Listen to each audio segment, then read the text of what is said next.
We are reading chapter 16, page 147. And now he stood at the end of the long part of the lake and was not the same, would not be the same again. There had been many first days. First arrow day, when he had used thread from his tattered old piece of windbreaker and some pitch from a stump to put slivers of feather on a dry willow shaft and make an arrow that would fly correctly. Not accurately. He never really got good with it, but fly correctly so that if a rabbit or a fool bird sat in one place long enough, close enough, he had enough arrows, he could hit it. That brought first rabbit day, when he killed one of the large rabbits with an arrow and skinned it as he had the first bird, cooked it the same to find the meat as good. Not as rich as the bird, but still good, and there were strips of fat on the back of the rabbit that cooked into the meat to make it richer. Now he went back and forth between rabbits and fool birds, where he could, filling in with fish in the middle. Always hungry. I am always hungry, but I can do it now. I can get food, and I know I can get food, and it makes me more. I know what I can do. He moved closer to the lake to a stand of nut brush. These were thick bushes with little stickler pods that held green nuts. Nuts that he thought he might be able to eat, but they weren't ripe yet. He was out for a fool bird, and they liked to hide in the base of the thick part of the nut brush, back in where the stems were close together and provided cover.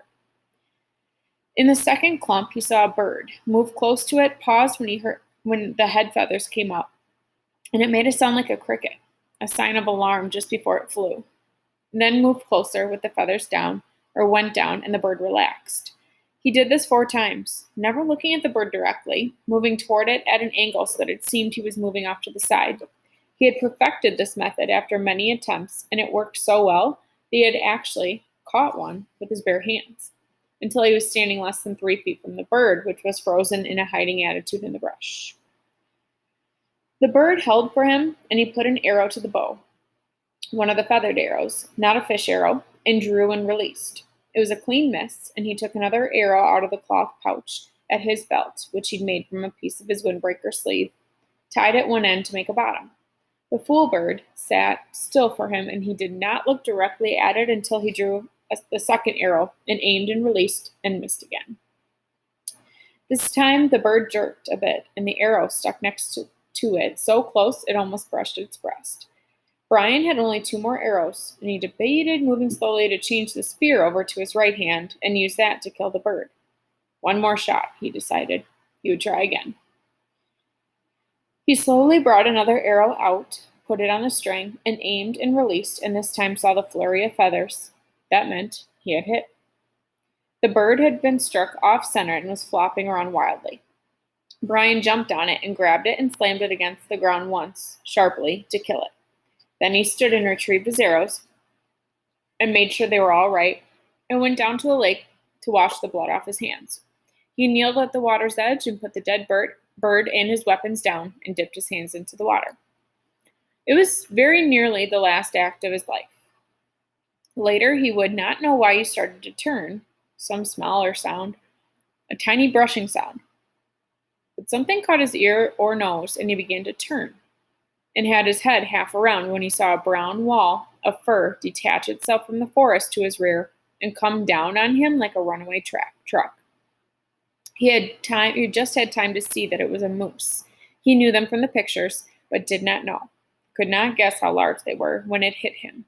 It was a cow, and she had no horns, but she took him in the left side of the back with her forehead, took him and threw him out into the water, and then came after him to finish the job. He had another half second to fill his lungs with air, and she was on him again, using her head to drive him down into the mud of the bottom. Insane, he thought. Just that, the word insane. Mud filled his eyes, his ears. The horn boss on the moose drove him deeper and deeper into the bottom muck, and suddenly it was over, and he felt alone. He sputtered to the surface, sucking air and fighting panic, and when he wiped the mud and water out of his eyes and cleared them, he saw the cow standing sideways to him, not 10 feet away, calmly chewing on a lily pad root. She didn't even appear to see him or didn't seem to care about him. And Brian turned carefully and began to swim crawl out of the water. As soon as he moved, the hair on her back went up and she charged him again, using her head and front hooves this time, slamming him back down into the water, on his back this time, and he screamed the air out of his lungs and hammered on her head with his fists and filled his throat with water, and she left again. Once more he came to the surface. But he was hurt now, hurt inside, hurt in his ribs, and he stayed hunched over, pretended to be dead. She was standing again, eating. Brian studied her out of one eye, looking to the bank with the other, wondering how seriously he was injured, wondering if she would let him go this time. Insane.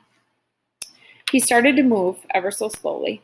Her head turned and her back and hair went up, like the hair on the angry dog. And he stopped, took a slow breath, the hair went down, and she ate. Move, hair up, stop, hair down, move, hair up, a half foot at a time, until he was at the edge of the water. He stayed on his hands and knees, indeed was hurt, so he wasn't sure he could even walk away. And she seemed to accept that and let him crawl slowly out of the water and up into the trees and brush. When he was behind a tree, he stood carefully and took stock. Legs seemed all right, but his ribs were hurt bad. He could only take short breaths, and then he had a jabbing pain, and his right shoulder seemed to be wrenched somehow. Also, his bow and spear and foolbird were in the water. At least he could walk, and he had just about decided to leave everything when the cow moved out of the deeper water and left him, as quickly as she'd come, walking down along the shoreline in the shallow water, with her long legs making sucking sounds when she pulled them free of the mud. Hanging on a pine limb, he watched her go, half expecting her to turn and come back and to run over him again. But she kept going, and when she was well gone from sight, he went to the bank and found the bird, then waded out a bit to get his bow and spear. Neither of them were broken, and the arrows, incredibly, were still on his belt in the pouch, although messed up with mud and water. It took him most of an hour to work his way back around the lake. His legs worked well enough, but if he took 2 or 3 fast steps, he would begin to breathe deeply, and the pain from his ribs would stop him, and he would have to lean against a tree until he could slow back down to shallow breathing. She had done more damage than he had originally thought. The insane cow, no sense at all to it, just madness. When he got to the shelter, he crawled inside and was grateful that the coals were still glowing and that he had thought to get wood first thing in the mornings to be ready for the day, grateful that he had thought to get enough wood for 2 or 3 days at a time, grateful that he had fish nearby if he needed to eat, grateful finally, as he dozed off, that he was alive. So insane, he thought, letting sleep cover the pain in his chest. Such an insane attack for no reason, and he fell asleep with his mind trying to make sense, or make the moose have reason. The noise awakened him. It was a low sound, a low roaring sound that came from wind. His eyes snapped open, not because it was loud, but because it was new. He had felt wind in his shelter, felt the rain that came with the wind, and had heard thunder many times in the past 47 days, but not this noise. Low, almost alive, almost from a throat somehow. The noise was a roar, a far-off roar, but coming at him, and when he was fully awake, he sat up in the darkness, grimacing with pain from his ribs. The pain was different now, a tightened pain, and it seemed less, but the sound, so strange, he thought, a mystery sound, a spirit sound, a bad sound. He took some small wood and got the fire going again, felt some little comfort and cheer from the flames, but also felt that he should get ready. He did not know how, but he should get ready. The sound was coming for him, was coming just for him, and he had to get ready. The sound wanted him. He found the spear and bow where they were hanging on the pegs of the shelter wall and brought his weapons to the bed he had made of pine boughs. More comfort, but like the comfort of the flames, it didn't work with this new threat that he didn't understand yet. Restless threat, he thought, and stood out of the shelter away from the flames to study the sky, but it was too dark. The sound meant something to him, something from his memory, something he had read about, something he had seen on television, something... Oh, he thought. Oh no. It was wind. Wind like the sound of a train, with the low belly roar of a train. It was a tornado. That was it. The roar of a train meant bad wind, and it was coming for him. God, he thought, on top of the moose? Not this. But it was too late. Too late to do anything. In the strange stillness, he looked into the night sky, then turned back into his shelter and was leaning over to go through the door opening when it hit. Later, he would think of it and find that it was the same as the moose, just insanity. He was taken in the back by some mad force and driven into the shelter. On his face, slammed down on the pine branches of his bed. At the same time, the wind tore at the fire and sprayed red coals and sparks in a cloud around him. Then it backed out, seemed to hesitate momentarily, and returned with a massive roar, a roar that took his ears and mind and body. He was whipped against the front wall of the shelter like a rag, felt a ripping pain in his ribs again, then was hammered back down into the sand once more while the wind took the whole wall, his bed, the fire, his tools, all of it, and threw it out into the lake, gone out of sight, gone forever. He felt a burning on his neck and reached up to find red coals there. He brushed those off, found more in his pants, brushed those away, and the wind hit again, heavy gusts, tearing gusts. He heard trees snapping in the forest around the rock, felt his body slipping out, and clawed at the rocks to hold himself down. He couldn't think, just held and knew that he was praying, but didn't know what the prayer was, knew that he wanted to be, stay, and be, and then the wind moved to the lake.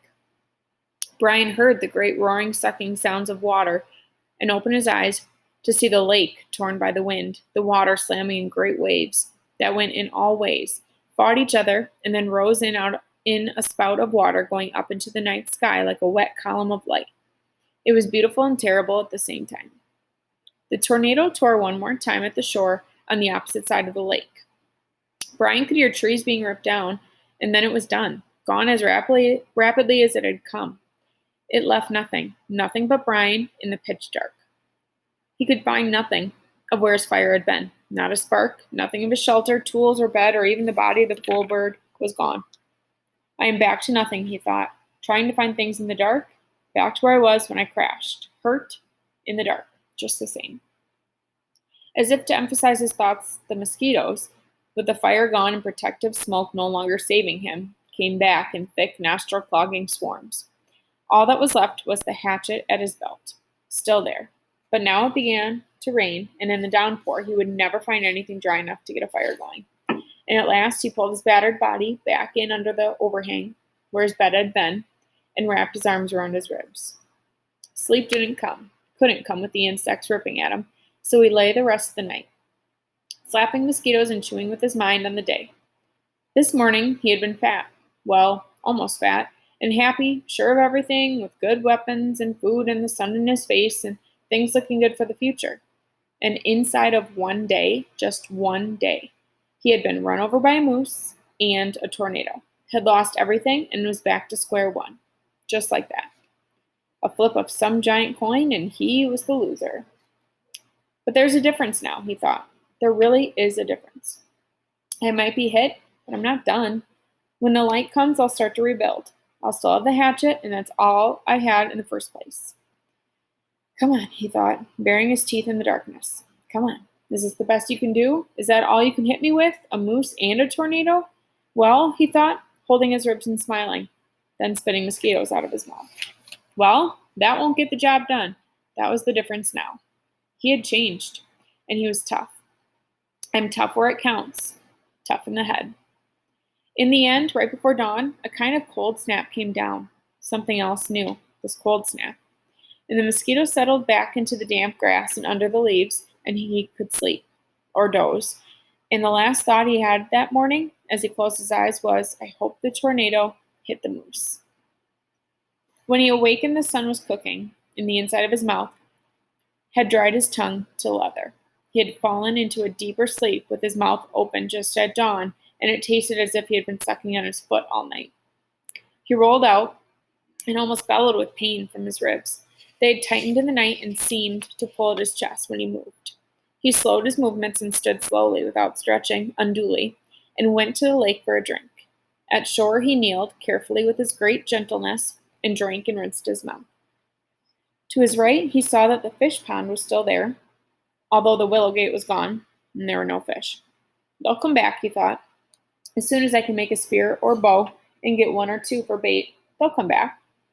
He turned to look at his shelter, saw that some of the wood for the wall was scattered around the beach, but was still there. Then saw his bow jammed into a driftwood log, broken but with the precious string still intact. Not so bad now, not so bad.